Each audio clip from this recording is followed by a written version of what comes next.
Hello and welcome to another edition of the PHNX D-backs post-series wrap-up. My name is Derek Montilla. Of course, I am your mayor of PHNX, and I'm here all by my lonesome because it's Easter Sunday and everybody has other obligations besides me. My obligations are sports,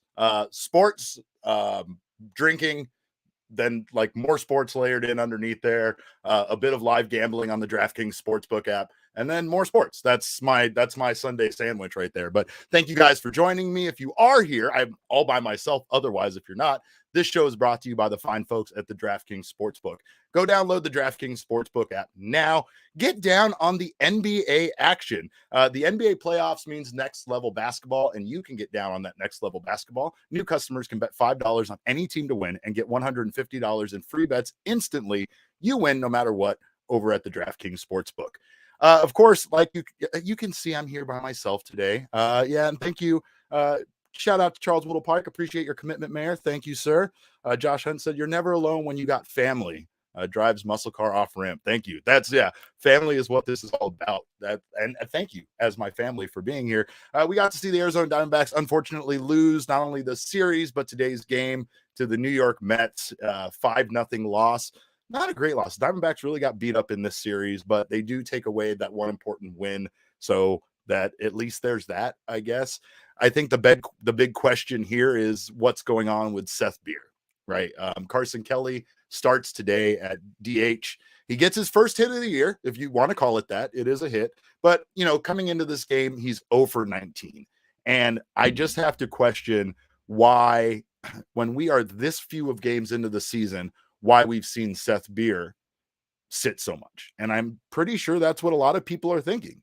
I understand that there's a lot of, nuances to baseball that us lay people don't understand, right? That's understandable. There's things that Torey Lovullo does, or every manager does, like, changing of the lineups has become just a regular part of the game, right? We don't have the same guys hitting in the same position all the time. That used to be a part of baseball, right? You hit second. That's what you did until you got demoted and proved that you couldn't be valuable hitting second in the starting lineup.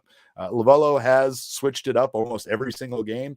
But the one thing that we've consistently seen so far is a lack of beer. Of course, yes, we don't. I think Josh put it best here, struggling to understand the prohibition from Torey, right? The anti-beer stance. I don't get it myself either. Coming into today's game, Beer was hitting .545 batting average with 1 double, 2 RBI in his last 4 games. It's the hot hand. And once again, Torey proves that as a manager, he really doesn't care about that, right? He doesn't care about the hot hand. And that, I think that part about managing is a bit crazy to all of us, right? Like, he has his own reasonings for doing it, and he'll even explain it to us, but I don't think it still makes very much sense. Sports is about being, about being on a streak. You could struggle. You can be in a slump like what we saw Carson Kelly in, and Torey Lovullo fully supports Carson Kelly. Lovullo lets Carson Kelly DH in this lineup today to try to get him to hit out of that slump, and it worked, right? The hit qualifies as a hit. He's got that monkey off his back, and now he can proceed with trying to get offensively back to where he was this time a year ago, because he was very valuable to this team a year ago. I just think that sacrificing wins for someone to get back on track is a bit odd. It's no guarantee that Seth Beer is going to go in there and have himself an incredible day. It's a lefty on lefty matchup, and I get that, but still, Seth Beer has proven that he can hit against lefties, and today's pitcher for the New York Mets wasn't exactly the most formidable pitcher that they faced, even though the Diamondbacks once again make starting pitching look very good.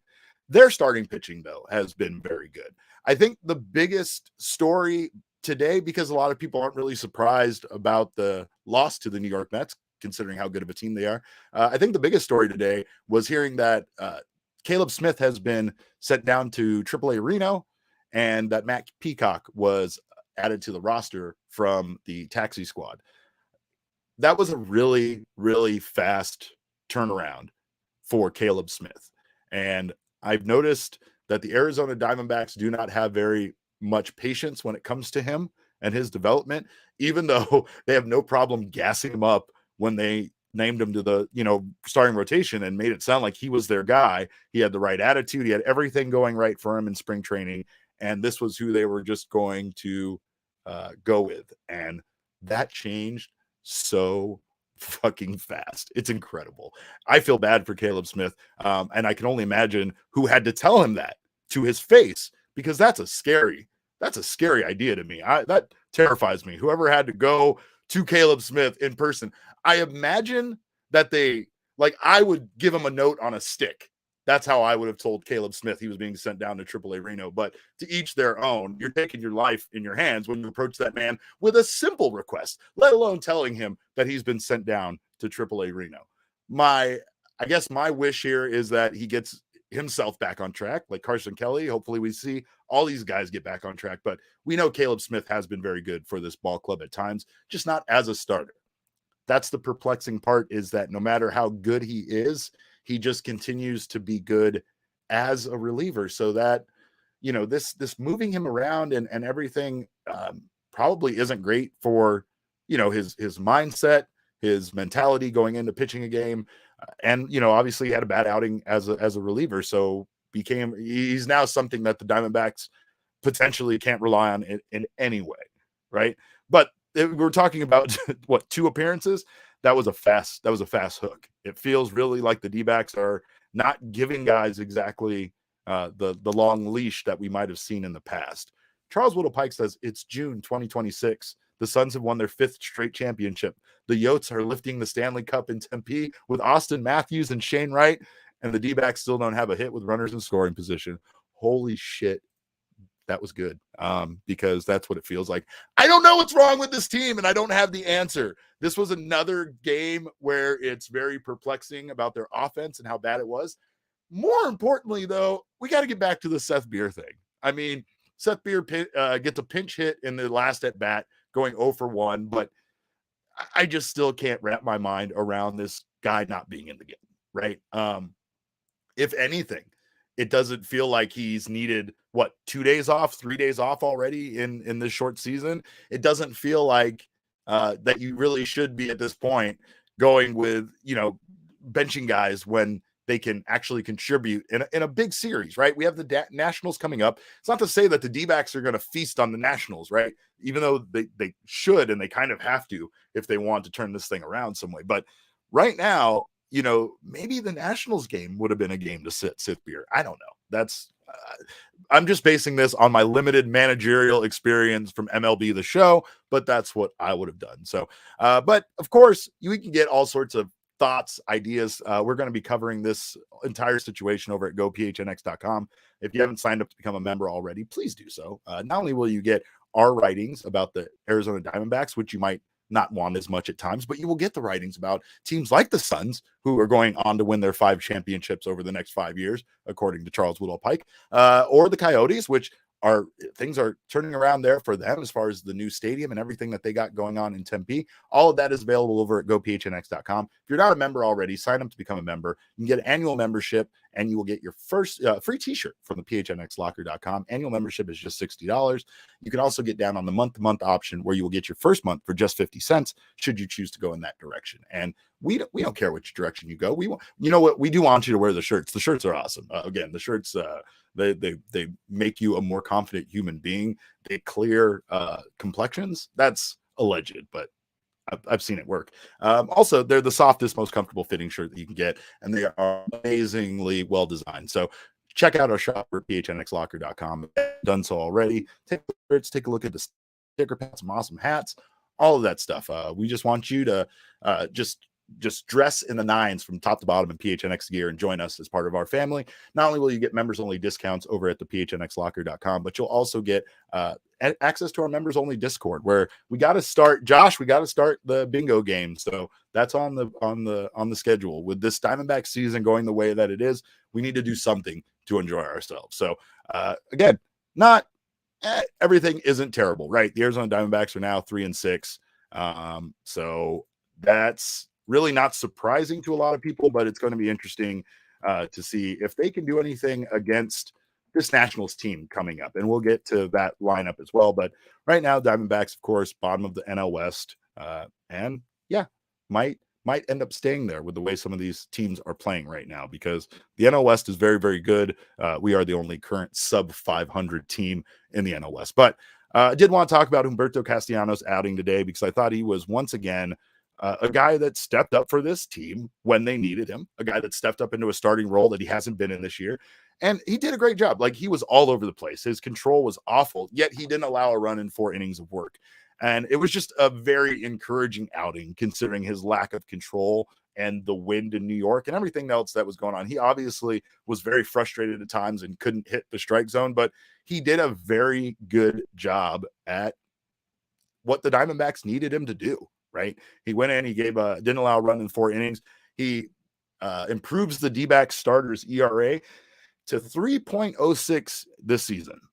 And that's nuts. Again, I'm sure if Jesse was here, he would say that's absolutely not sustainable. And a lot of that has to do with some of the things that the Diamondbacks have gone through with pass and other things not being charged necessarily to the starting pitcher. But it's getting to the point now where things are starting to feel a bit like last season.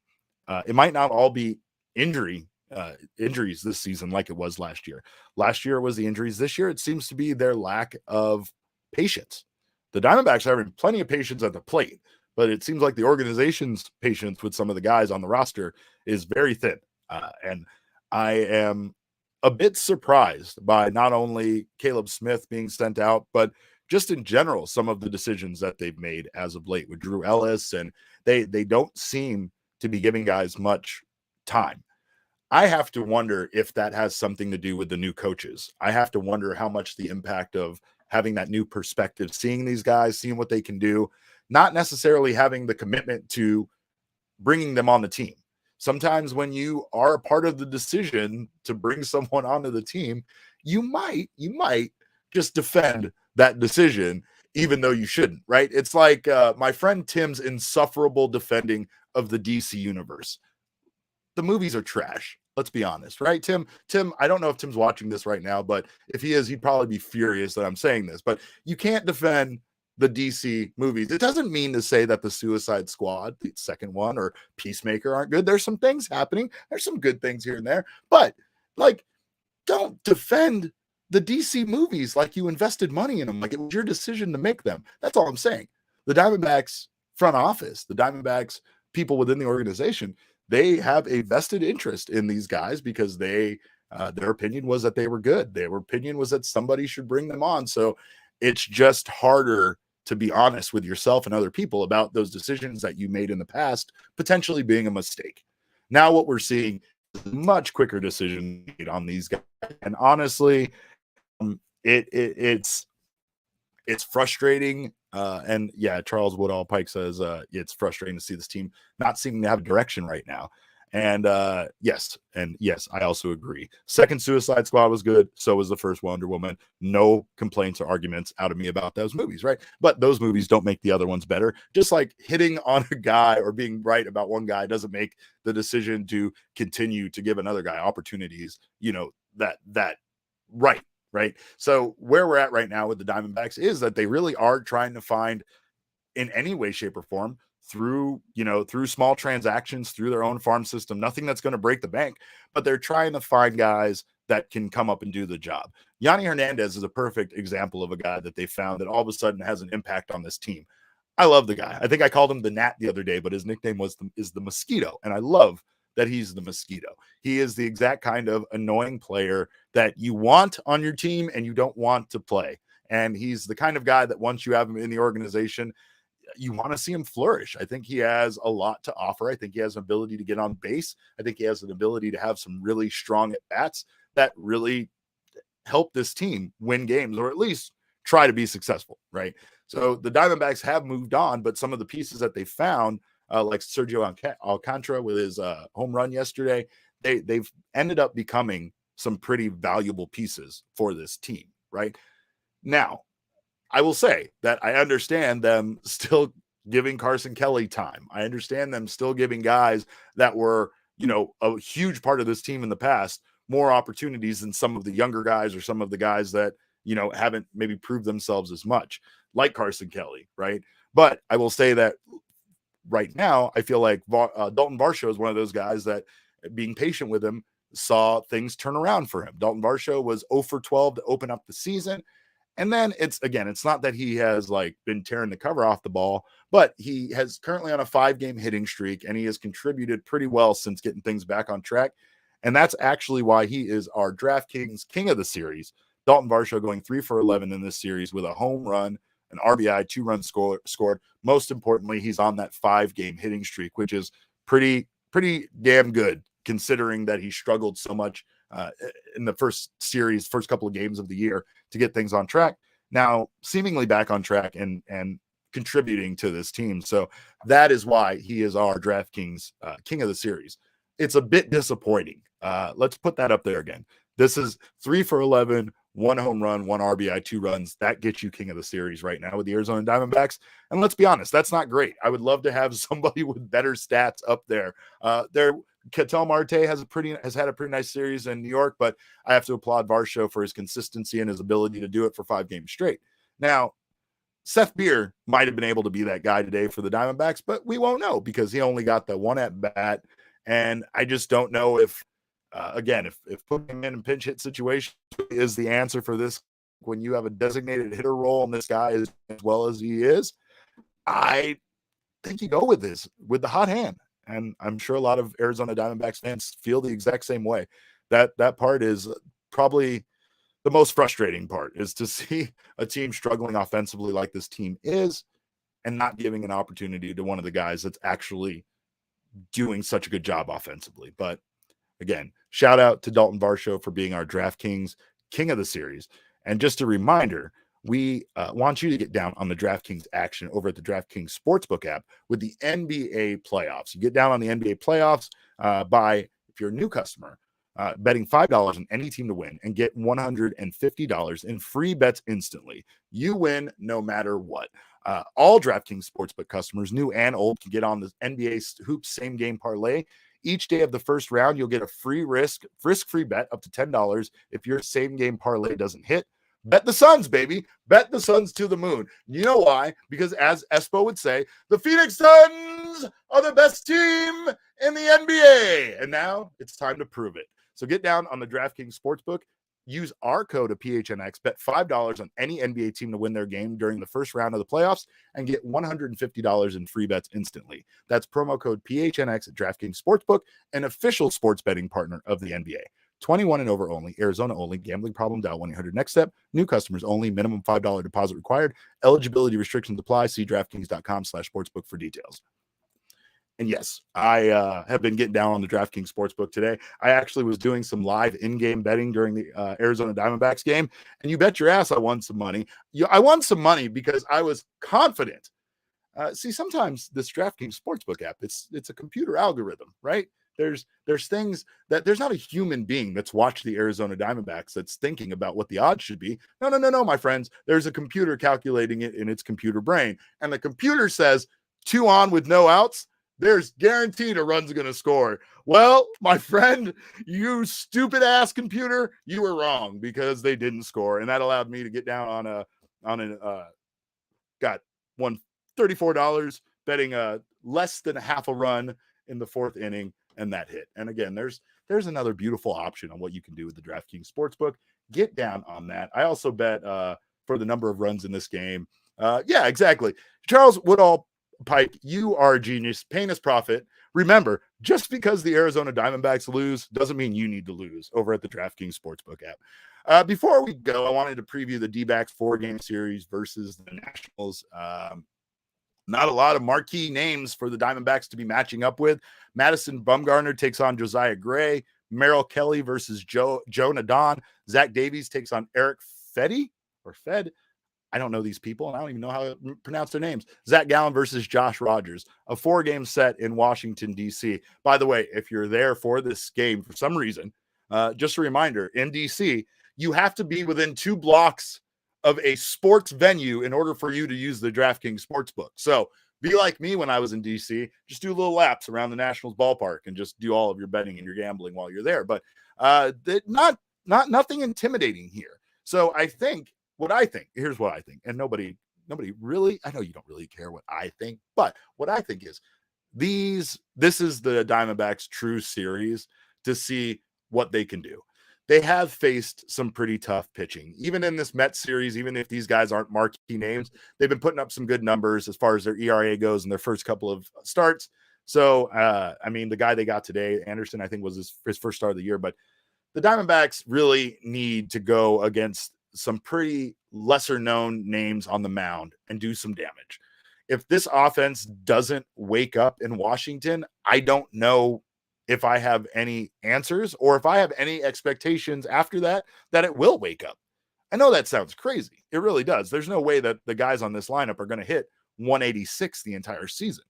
But it's really hard to imagine going up against Josiah Gray, Joan Adon, Eric Fetty, and Josh Rogers for the Nationals. You're not even getting Patrick Corbin, friend of the show, old friend, spying on our exes, Patrick Corbin. You're not getting him. So as far as missing some old players that really would have made us miss them more by them beating us, like Max Scherzer and Patrick Corbin, the Diamondbacks miss all that. So I think that this is a great opportunity for them to really show what they can do.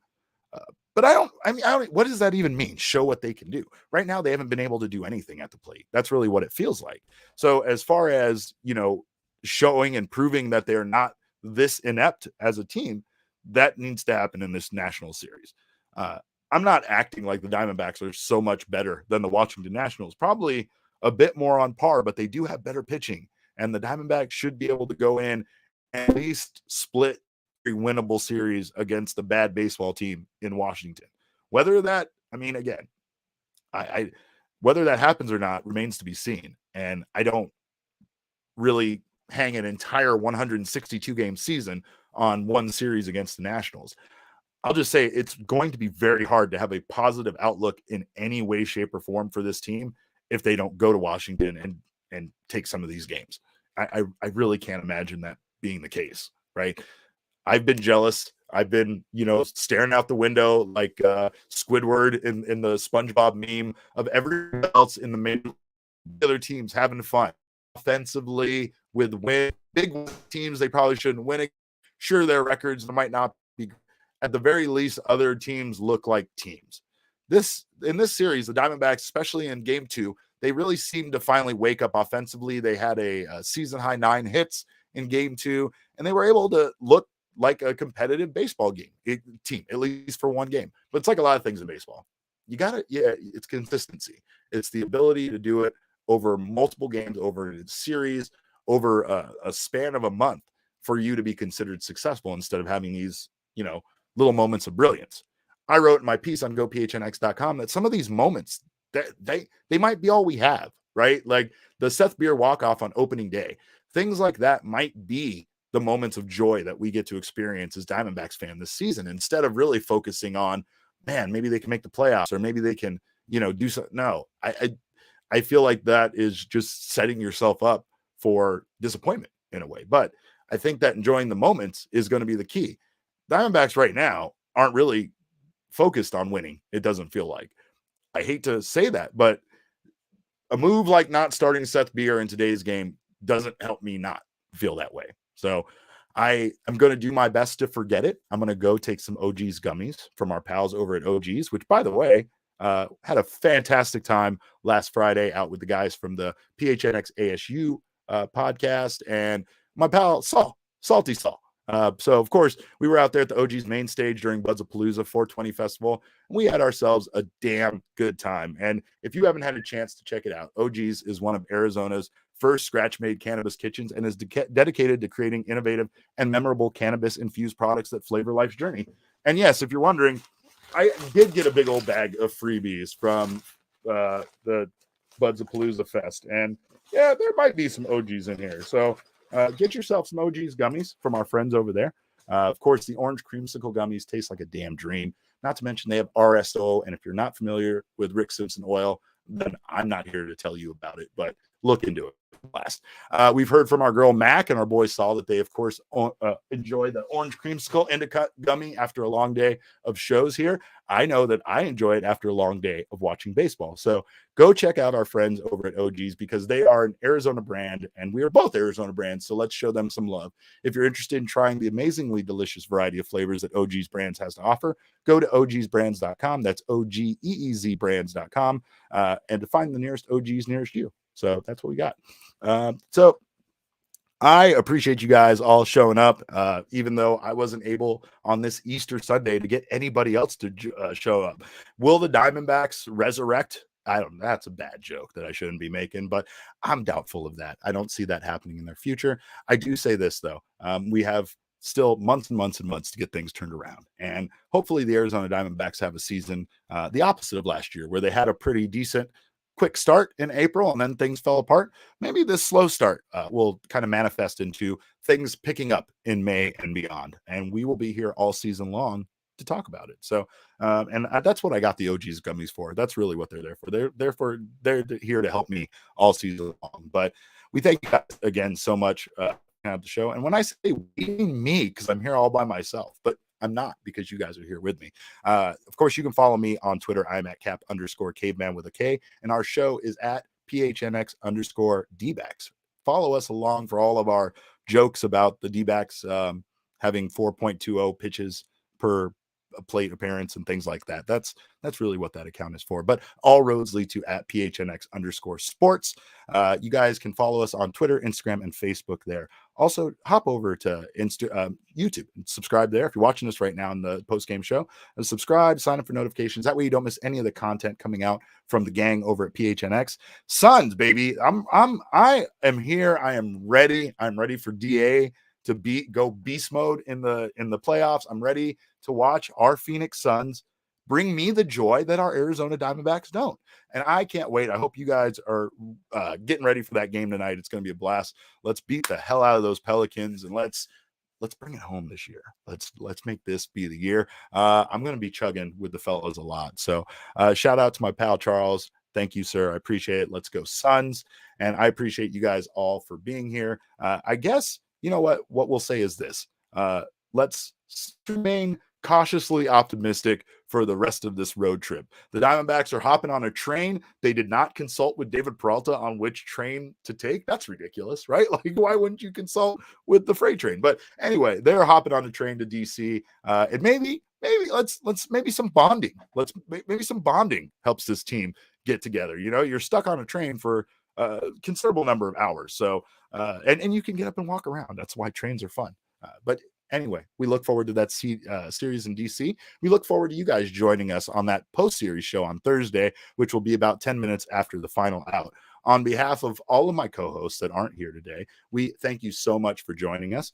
We hope you have a very happy Easter. And remember, kids, baseball is fun, but it's so much more fun when your co-hosts show up.